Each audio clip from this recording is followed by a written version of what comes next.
Okay, folks, Crimson Desert dropped this week, and how well it's doing depends on who you ask.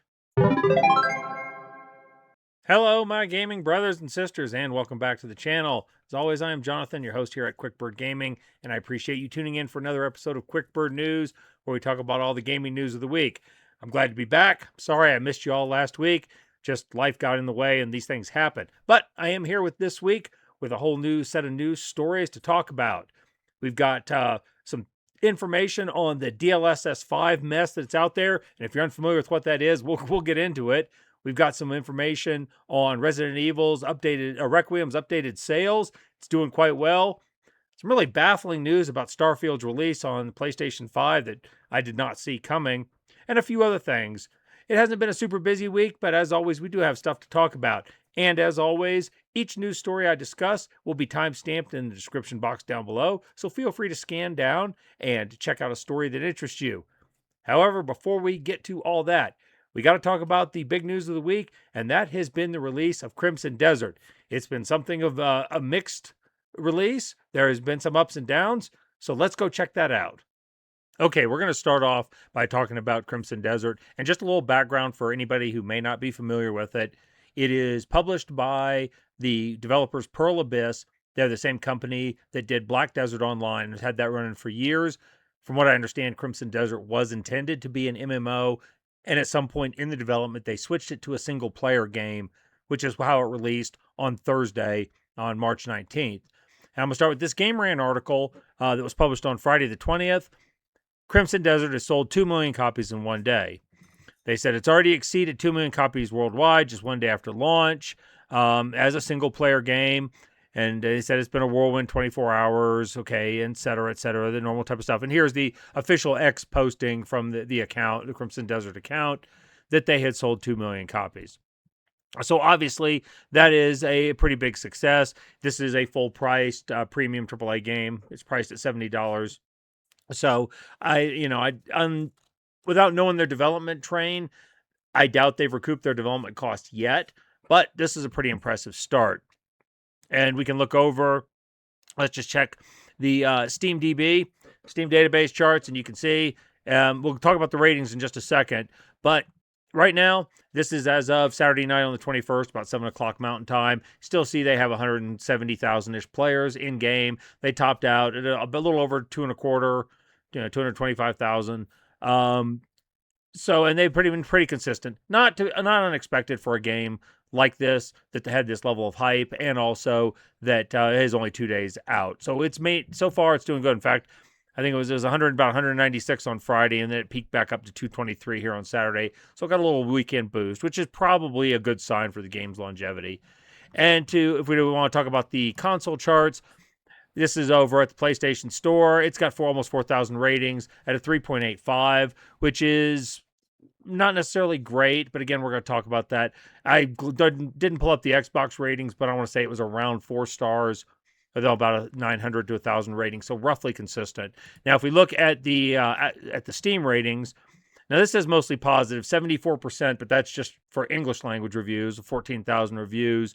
When I scroll all the way down here to look at total reviews in all languages, 65,000, or 65% of 28,000.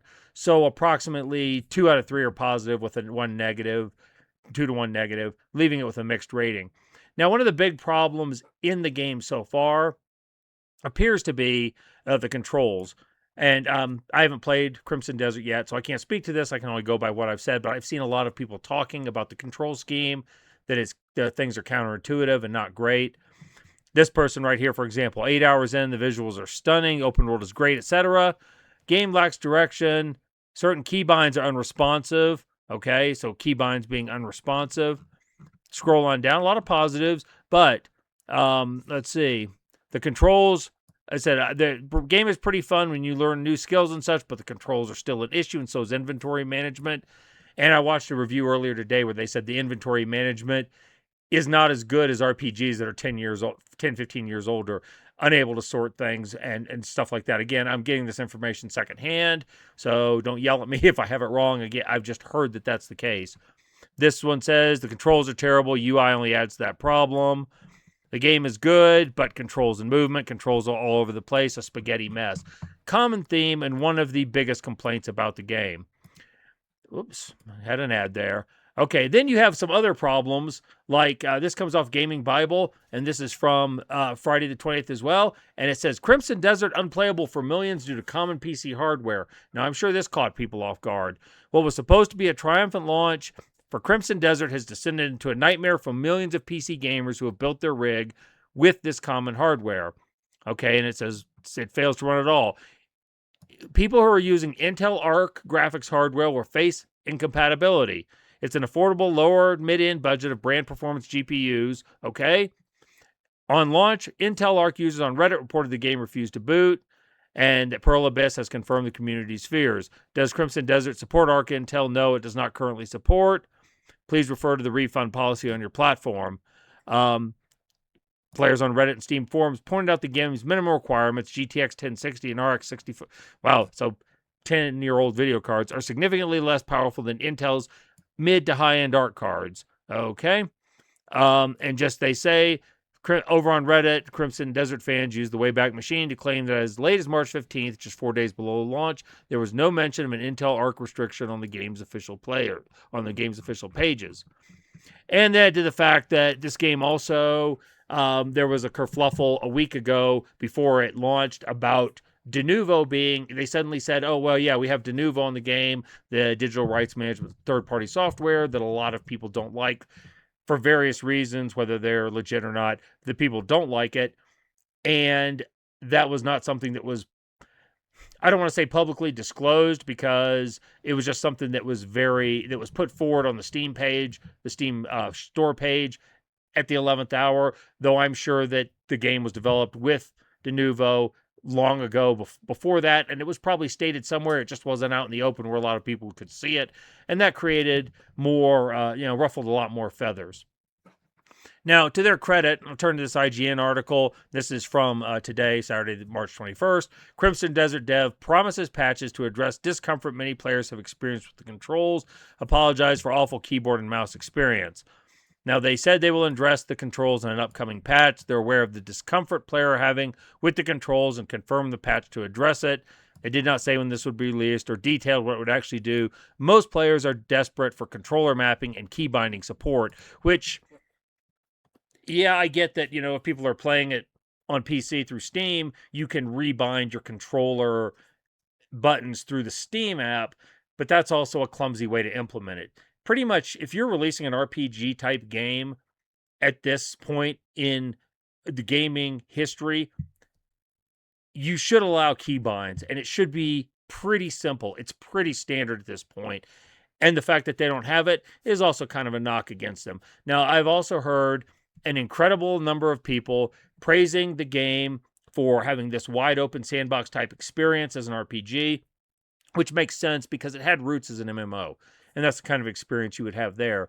I've heard a lot of people praising that, saying that there's a lot to discover, and there are some people who like the fact that there's no hand-holding, that you're kind of just given vague directions and have to go out and work. This does seem to appeal to a lot of people, so a great many people are enjoying it. However, there are some technical knocks against it. I understand there's performance issues on PlayStation, though I'm not as familiar with those. So again, it just could be hearsay. But the lower rating, the 3.85 rating on the PS Store would reflect there's some kind of issue there, and not just we don't like the game. Because typically you can tell that a lot of times beforehand, and a lot of those people won't buy it. So this is a game that I was somewhat interested in, but this is, to me, is a good example of, even if a game is not broken in the sense that it's unplayable, like say Cyberpunk was at launch on console, or in No Man's Sky, or other games, or Monster Hunter Wilds, on PC. Even if a game is not broken on launch to the point where it's very difficult, where a lot of people have problems playing it, I always feel like it's a good idea to wait if you have questions. Unless you're absolutely sure about a product, my recommendation is always to not pre-order, to not buy on launch day, and just sit back and wait and see how things go. After a couple days, you will have a good feel for what happens. In a case of a game like Crimson Desert, you know there's some significant issues. You know that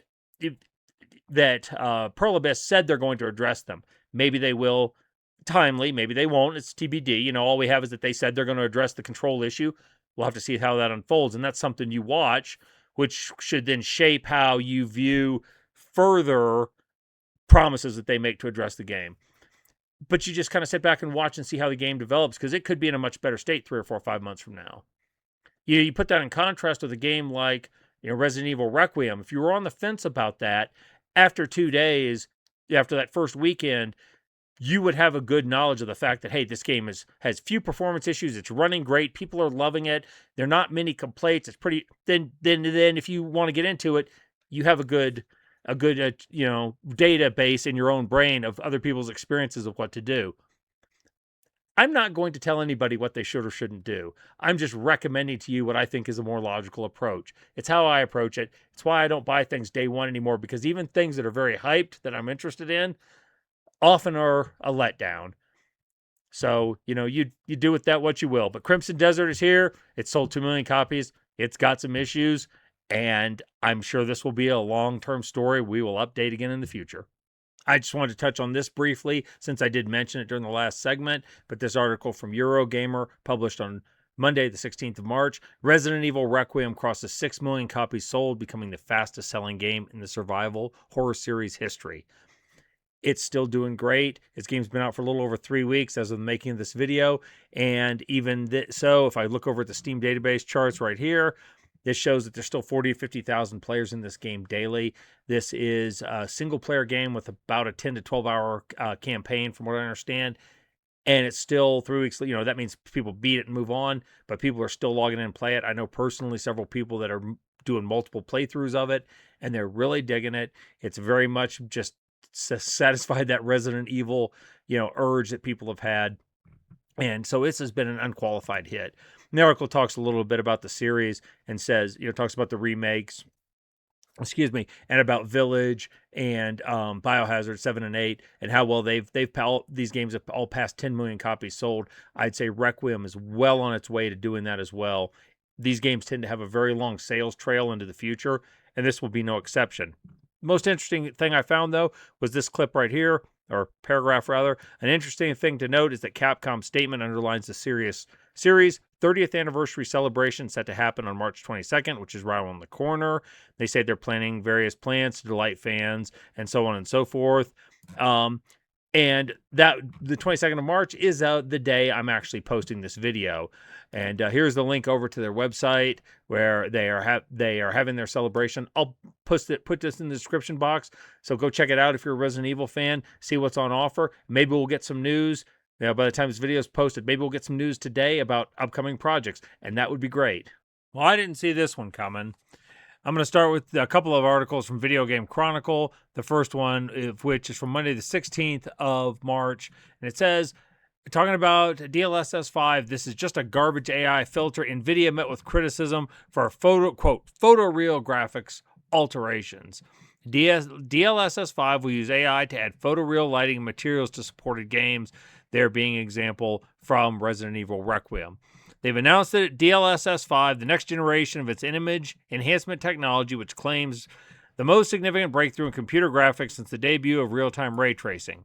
Whereas previous iterations of DLSS used AI to upscale game resolution or improve frame rates, DLSS 5 uses an AI model to alter the visuals of supported games with what Nvidia calls photoreal lighting and materials. Now, as you can imagine, this went over about as well as a kick in the thorax. Everybody from game developers to games journalists to players have been saying, WTF, what are you doing? This looks like ass. Why are we applying AI now to our to our games just to change the appearances, not to improve the frame rates and stuff, but just change the appearances? And what's going to be the computational back end of this? What is this going to cost us? I mean, that's the big question. In fact, the outcry got so fierce there this week that on Tuesday the 17th, Bethesda, who is listed as one of the companies that's going to be making games compatible with this technology, came out and said this will be under the artist's control, trying to quell criticism. And then you drop down into the article. They say, let me see if I can find it here. Oh, we appreciate your excitement and analysis of the new DLSS 5 lighting here, because this is from Starfield, is one of the games that Nvidia cited as an example. Appreciate your excitement and analysis of the lighting here. It's a very early look. Our teams will be further adjusting the lighting and final effect to look the way we think works best for each game. And then Bethesda added, this will be under our artist control and totally optional for players. So if they're planning on doing this with toggle switches so you don't have to employ this, that would be great. Because like I said, I'm really wondering if you're going to need to be running a 5090 card with 32 gig. Do they even have 32 gig on those? At least 16 gig on a card just to make this work. Because it's AI, it's going to be computationally expensive. This is not helped by the fact, this Insider Gaming article from Wednesday the 18th, we're just marching through the days. Nvidia CEO says gamers are completely wrong about DLSS 5. It makes me feel a lot better when the head of the multi-billion-dollar company, if not right this moment, at times the most valuable company on paper on the planet, scoffs and tells me, don't worry about it. That does not fill me with any reassurance. In a press question and answer, Jensen Huang, I'm sorry if I'm mispronouncing that, the CEO said that those who have criticized DLSS 5 in the tech are completely wrong. The reason is because, as I've explained very carefully, it fuses with the controllability of geometry and textures and everything about the game with generative AI. It says developers can still fine-tune it. It's not post-processing at the frame level. It's generative control at the geometry level. And basically, he says, okay, this is very different than generative AI. It's content-controlled generative AI. That's why we call it neural rendering. I'm not a techie, at least not this deep a one, but I recognize horse shit when I hear it. Sounds like technology you can sell to investors, and it doesn't sound like anybody is really thrilled with this, even to the point where you get down here and later in this article, developers were left in the dark about this. We found out about the same time as the public, said one Ubisoft developer. Capcom is another one. Ubisoft said that they have agreed to use DLSS 5. I lost the article that listed all the ones that were on it. Was it back here? Video Game Chronicles in their ad. What is it? Is it back here that I saw it? Yeah, okay. According to Nvidia, DLSS 5 will be supported by publishers including Bethesda, Capcom, NetEase, NCSoft, S-Game, Tencent, Ubisoft, and Warner Brothers Games. That's pretty much most of the AAA industry in the West. Say for, I know some of these are from the East, but put games out in the West. That's the majority of them. So this stuff is going to be around. And then I get this snarky PC Games In article, and this is from Friday the 20th. Nvidia admits DLSS 5 is just a 2D AI filter, slop status to be determined. Okay, after being asked to confirm if the new AI image quality enhancing technology takes into account 3D geometry and other underlying game data and engine data, which is what the CEO literally just said, the world's most valuable company admitted that the only input data receives is the final rendered frames from the game and motion vectors that inform the algorithm of the direction the player and objects in the scene are moving. So in other words, it gets the final rendered picture, upgrades the lighting, and bases that on, blends that with the movement. Sounds like slop to me. It's getting harder and harder to escape AI in all facets of our life. And like I said, I suspect this technology had more to do with being sold to stockholders than it really is going to be about improving game. Because like I said, the computational cost of this is going to be enormous, and most gamers probably won't think it's worth it. I also think this technology is probably not going to cease at being used at games.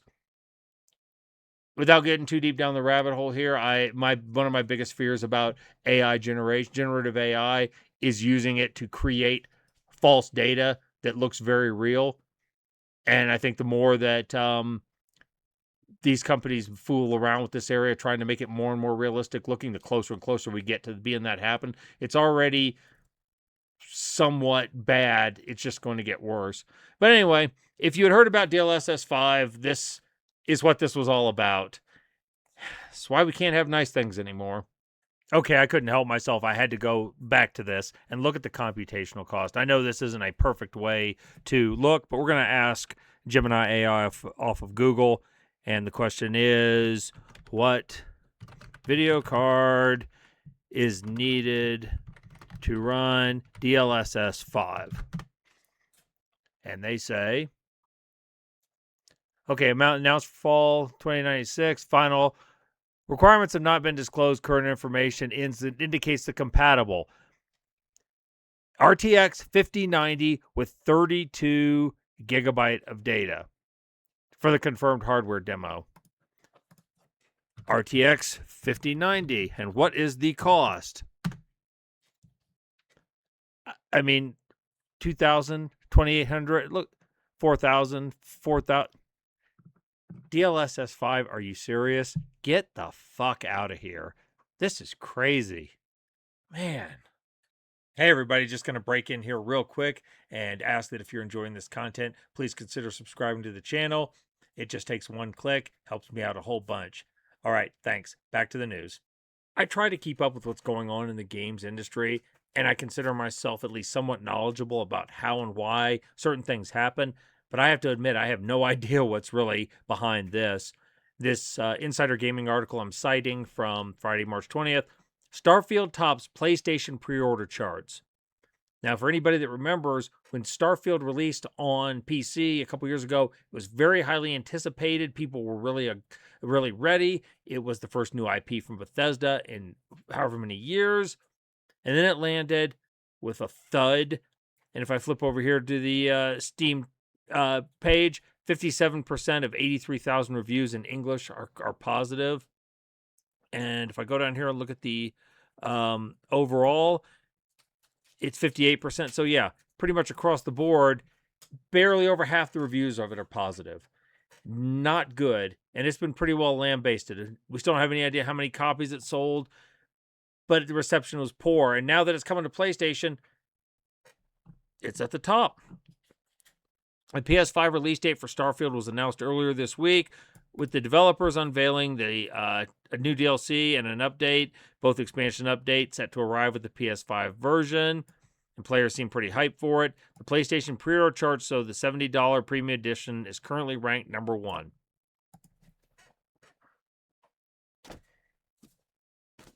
I don't know what to say about this. I would have expected this to not do very well based on past history. You know, Todd Howard is famous for saying it just works. I tried to find a good clip of it and I couldn't, where, you know, people weren't talking over it.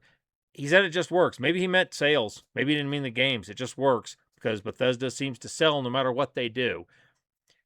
Really doesn't inspire a lot of confidence with Elder Scrolls 6 and Fallout 5. You know, well, I started to say coming in the next few years. Elder Scrolls 6, you know, maybe by 2030, and Fallout 5, we might see it before I die. That's kind of where we're looking. But, you know, when you put in the kind of effort you did for Starfield, you sell millions of copies, and you're going to put it on PlayStation and sell millions of more, what's the incentive to do better? I guess we'll see. Well, since we're on a roll about things I don't understand, I might as well just keep going, right? I'm going to look at this article this is from Games Radar, and it was published on the 18th, on Wednesday, 18th of March. Crystal Dynamics is still fully committed to Tomb Raider Catalyst, despite going through its 4th round of layoffs in under a year. They're assuring fans that development of upcoming Tomb Raider titles is still going fine, despite the studio announcing its 4th batch of layoffs under a year. Because when you just keep firing workers off the assembly line, the cars will keep coming out at the same rate, right? Right? Now, in fairness, some of these layoffs may have had something to do with the canceled Perfect Dark remake from back last summer. They were working on in conjunction with Microsoft or not, whatever the studio was under Microsoft. That may have had something to do with it. And I know that the remake of the original Tomb Raider is being co-developed by another studio. Yes, Flying Wild Hog developing Legacy of Atlantis. That's the remake of the first, and Tomb Raider Catalyst, which is going to be an original property in the IP. So they still say they're committing, but they just keep firing people left and right. And again, this is going to tie back to my comment that I made in the Crimson Desert video. And if you haven't watched that segment, let me summarize it real quick. I don't have a lot of faith in Crystal Dynamics to produce this enough so that I'm not going to, even though Tomb Raider is one of my favorite IPs, I love the originals. I like the reboot trilogy quite a bit as well. I think they play really well. Even though I love these games, I'm not going to buy these two titles sight unseen. I'm going to wait for them to come out. From a technical perspective, because so many games come out and perform badly that I don't want to get something I'm going to have to struggle with. I'll give them time to improve it. And B, because I want to see other people play the game and review it and come back and say, this is how good it is or how bad it is. This is why I don't buy games day one. And even though I love Tomb Raider, this will be no exception. I have a feeling this is just a gut feeling, and maybe it's my paranoia. They're going to go in the same direction as the show. And Sophie Turner, the star, has been very outright of saying, we're not going to make Lara Croft into a sex symbol, a sex bombshell. We're going to tell the other side of her story. That's kind of like doing a biopic on Tom Brady and not talking about him being a quarterback, but talking about his family life and how good of a dad he is. Ain't nobody got time for that. That's not what people want to hear. And before you come at me and say, well, I'm just interested in Lara Croft because she's a sex symbol, that is a bunch of shit, and it is not true. It is part of her personality and identity. And I don't think every female character to be successful is a sex symbol. What's her face in Ghost of Yotai wasn't. Fem Shep in Mass Effect wasn't. Ellie in The Last of Us wasn't. The two main characters in Life is Strange series, which keeps getting more and more games somehow made, none of them were. There are many, many female characters in games that do not have to be sex bombshells. Lara Croft ain't one of them because it is part of her identity and personality. And I don't know why they keep trying to square peg in this round hole and avoid it. Okay, anyway, so I said a lot here. I don't have a lot of confidence in the fact that they keep firing people. I guess it could go one of two ways. Either they're streamlining and they're cutting costs and they're going to make this a tighter, leaner, meaner ship to get the game out, or they're cutting into the muscle that would have produced it and it's going to be a screwed up product anyway. As I say so often, time will tell. This video is getting long, so I just want to touch on this real quickly. This GameSpot article from Monday the 16th. Subnautica 2 publisher forced to reinstate fired CEO. Judge blames Krafton's chat GPT legal advice. Now, if you're not familiar with this, the real quick summary is that months ago, Krafton, the parent company of, I think it's Unknown Worlds, which is the studio that developed the survival game Subnautica, had basically bounced out the top level executives, the peak guys who founded Unknown Worlds before it was acquired by Krafton. And there was a long-going lawsuit about a $250 million bonus, supposed breach of contract. Well, the judgment has come down, and the judge has sided with the executives over Krafton and forced them to basically put them back in place. And it looks like they're going to be paying out some money to those executives. There's a lot more to this story. There's a lot of dirty dealing that went on with all of this and a lot of bad blood. But that's a short version. And so apparently that has happened now. On top of that, this article from GameFile, Stephen Tatel's website over there at on Thursday, March 20th, a new dispute emerges around Subnautica's 2 early access release. Without getting into the nuts and bolts of this article, apparently right after that other decision dropped to reinstate the CEO, Krafton said, well, here's the early release date. And the team at Unknown Worlds was going, wait a minute, we didn't know about this. So the developers that were supposed to put the game out did not know what their parent company was saying about this release date. This whole situation is completely foul. Now, I'm just watching this from the outside because even though I do like survival games, I have particular phobias involving the ocean, especially being underwater with large sea creatures, and so Subnautica was never going to be a play for me, though I know a lot of people really enjoy it. I think the people that are probably going to lose in the end of this may be the gamers if Subnautica 2 never gets out or gets out in an incomplete state. People that were looking forward to it will not get to have a game they enjoy. While the companies and the people squabble amongst themselves. And I think that's the unfortunate real loss here, is that Subnautica 2 is suffering for it, and by extension, the gamers will. It's unfortunate, but this is our industry. Okay, this video has had me doing a lot of complaining, so I wanted to end on a positive note. This Game's Radar article was published on Friday the 20th. It says 2 indie games with the same name accidentally launched days apart, so the devs averted disaster by working together. I made back what I put into the game in the first 24 hours. Says 1. An indie game called Piece by Piece hit Steam on March 11th. An entirely unrelated indie game, also called Piece by Piece, hit Steam on March 13th. This could have been disastrous, but people behind each respective game have made the best of it with a wholesome bundle that's warming hearts and helping both games succeed. Let's start with Piece by Piece, billed as a literal puzzle platformer. Okay, it cuts each stage into a bunch of jigsaw pieces, which you can rearrange to explore the level. Okay, it's a neat concept, but you can imagine the anxiety for Neon Polygons, which self-published the game when one dev realized they weren't the only game with that name on the release list. Okay, let's say we announced our release date at practically the same time for 2 days apart. Neon Polygon's dev, Chase Piece, says in a Reddit comment, the other Piece by Piece by developer Gamcat is similarly wholesome as a cozy game about running a little repair shop as an adorable fox, which I assume that's what this one is from, that picture. Okay, this is Chase P says, I saw they were getting published and figured we had nothing to lose in asking. The team at Neon Polygons had apparently been warned about the potential risk in reaching out, but they went forward with it anyway. The proposal, a piece-by-piece double bundle on Steam featuring both games at a discount. They said they had zero hesitation. This sounds like fun, was his response. And man, am I glad we did this. You know, it's crazy. This is the guy from Gamcat. It's crazy to think that if you act like human beings about a situation, it somehow ends up great. Who would have guessed? Okay. And Chase P, the Neon Polygons Piece by Piece, says was self-funded from his 9-to-5 salary. You know, we work full-time jobs or full-time students, so we consider this the happy ending. I made back what I put into the game in the first 24 hours. You know? And, down here, respond to a comment. The one player's had some faith into humanity restored. Chase B says, believe me too, it restores faith. I wanted to close on a good news story, and I think this is really awesome that these two small devs worked together and didn't, antagonize each other. And it sounds like they both made out better as a result of it. And it also gives me hope that no matter how badly things in the AAA space get fouled up, as we've covered in this video, the indie game space is always going to be a shining beacon. And as I've said, I love to see it.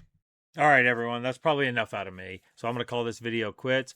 If you enjoyed this content, please consider leaving a like on the video. Drop a comment down below. Let me know what you thought about any one of these news stories, whether you agree or disagree, or let me know if you think I missed a major story this week. I always appreciate that feedback. It just helps me keep getting better.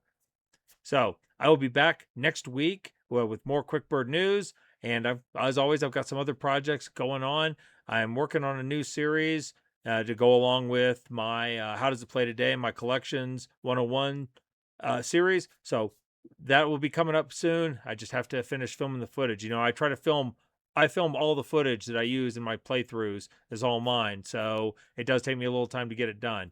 Anyway, I appreciate you tuning in for this video. I will see you next week.